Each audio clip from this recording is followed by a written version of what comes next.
अभी सुबह के बज रहे हैं 4 और आंधी तूफान देख लीजिए फ्रेंड्स कैसा है।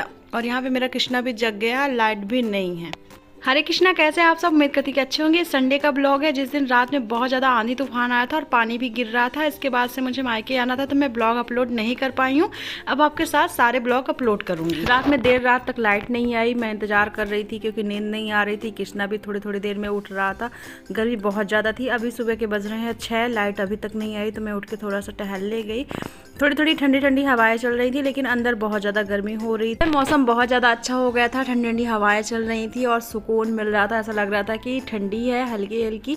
और यहाँ पे बादल देखिए कितने घने, ऐसा लग रहा है इतना पानी गिरेगा कि पता नहीं कहाँ जाएगा। थोड़ी देर में बाहर बैठी थी कि पानी की बूंदें पड़ने लगी और इतना अच्छा लग रहा था कि मैं क्या बताऊँ। लेकिन सोच के डर लगता है क्योंकि इस समय किसानों के लिए ये बिल्कुल भी सही मौका नहीं है कि पानी गिरे। होता वही है जो भगवान चाहता है, हम क्या कर सकते हैं। रात में मेरा हाथ जल गया था यहाँ पे और यहाँ पे बारिश की बूंदें तेज गिरने लगी थी। इसके बाद मैं अंदर आ गई थी, बहुत सारे बर्तन रखे थे, मैंने फिर सारे बर्तन धुले और इसके बाद मैं अंदर आ गई थी। देख रही थी कृष्णा जग रहा है कि सो रहा है, लेकिन कृष्णा सो गया था, जीत भी सो रहे थे। इसके बाद लाइट फिर नहीं आई और मेरी बैटरी बिल्कुल भी नहीं थी मेरे मोबाइल में, इसलिए मैंने सुबह का कुछ भी रिकॉर्ड नहीं किया। सीधे ये 12 बजे का टाइम हो रहा जब मैं अपने कृष्ण की नजरिया गुथ रही थी क्योंकि वो छोटी हो गई थी तो बहुत ज़्यादा कड़ी हो रही थी। इसके बाद यहाँ पे बैठ के दोपहर में मैं नजरिया घूर रही थी और बहुत अच्छे से बन गई थी। देखिए इसमें मैंने पेज नहीं लगाया क्योंकि समर टाइम चल रहा है ना, तो वो घमौरियाँ हो सकती हैं, खुजली हो सकती है, रेडनेस भी हो सकती है, इसलिए मैंने नहीं लगाया था।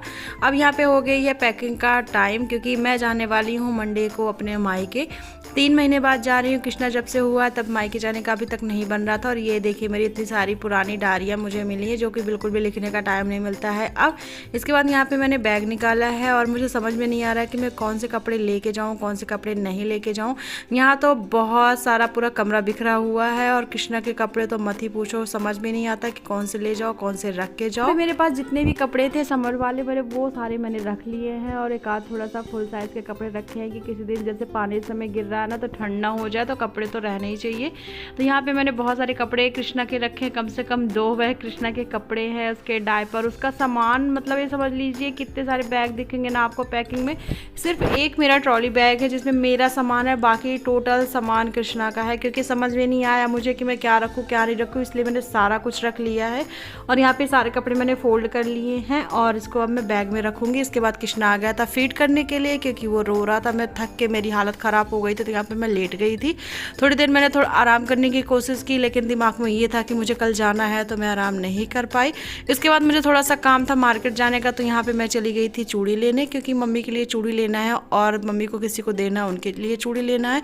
और ये अपनी दुकान ही है पास में, मेरी नंद की दुकान है और यहाँ पे मैं आ गई हूँ। अब हो गया दीदी से क्योंकि अब मैं 2 महीने 3 महीने में आऊँगी, तो यहाँ पे थोड़ा सा बैठ के हम लोग बात भी कर लिए। जो सामान मुझे लेना था वो मैंने ले लिया और यहाँ पे बहुत अच्छी अच्छी चूड़ियाँ मिलती हैं और मम्मी हमेशा की तरह चूड़ी लेके जाती हैं बहुत सारी, फिर वो अपने रिलेटिव में देती हैं।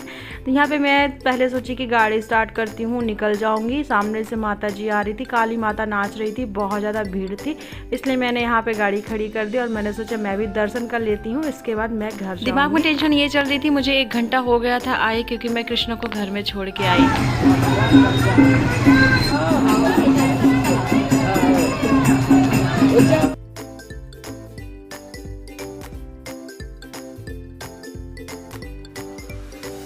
सुबह पानी कम गिरा था क्या कि फिर से पानी गिरना शुरू हो गया। यहाँ पे तो तूफान ने बहुत टेंशन में डाल दिया फ्रेंड्स। यहाँ पे मैंने सारे कृष्णा के कपड़े धुल के रखे थे और यहाँ पे पानी गिरना शुरू हो गया फिर से। फिर मैंने मम्मी ने जल्दी जल्दी कपड़े उठाए और मम्मी आ गई थी ना तो हेल्प हो गई, वरना बहुत सारे क्लिप में कपड़े फंसे होते ना तो बहुत ज़्यादा टाइम लगता और पानी बहुत तेज़ से गिरने लगा था।